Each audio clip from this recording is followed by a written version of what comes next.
Le président de la République a lancé aujourd'hui devant le Parlement européen la présidence française de l'Union européenne. Les défis à relever sont nombreux, mais l'échec social est au cœur des crises qui déchirent l'Union. L'Union a été longtemps réduite à un vaste champ de mise en concurrence où le progrès social est sacrifié. Aujourd'hui, face aux pandémies, aux dérèglements climatiques, aux inégalités, tout esprit lucide admet que l'Europe doit changer de trajectoire.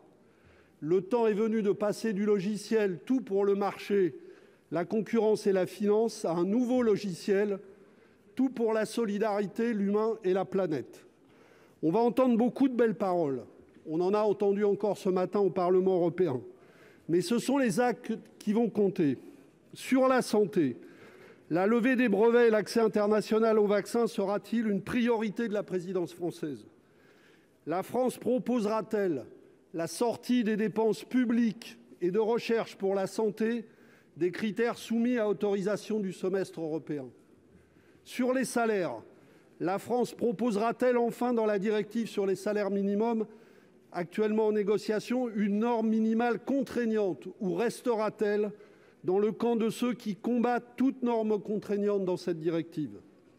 Sur les travailleurs de plateforme, la France agira-t-elle pour consacrer le principe de la présomption de relation de travail, ouvrant la voie au rétablissement des droits sociaux pour ces travailleurs contre les relations actuelles de surexploitation? Et enfin, sur les carcans d'austérité budgétaire qui ont dû être suspendus tellement ils auraient été mortifères en temps de pandémie, leur révision fera-t-elle l'objet d'un débat national au Parlement, dans les collectivités locales et dans le pays avant leur révision? Pour vous répondre, la parole est au ministre de l'Économie, des Finances et de la Relance, M. Bruno Le Maire.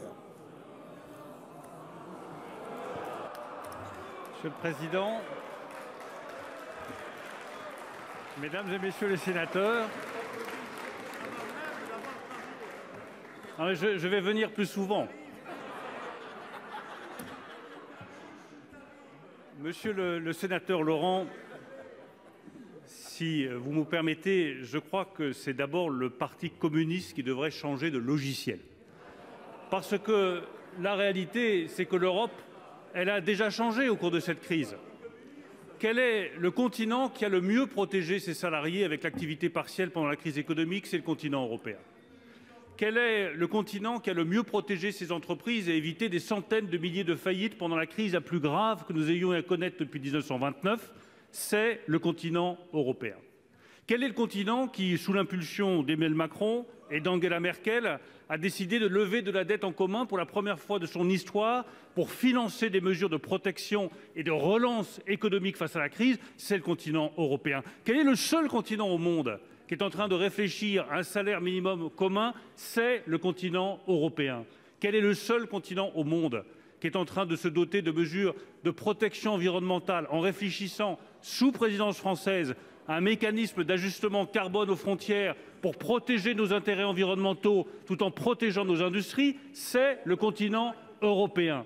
Quel est le continent qui a apporté le plus de soutien aux pays en développement en leur apportant des vaccins? C'est le continent européen. Quel est le seul continent qui a insisté sur le risque de grandes divergences entre les pays les moins développés et les pays les plus développés après la crise, en demandant qu'on apporte 100 milliards de dollars de soutien financier aux pays africains les plus pauvres? C'est le continent européen.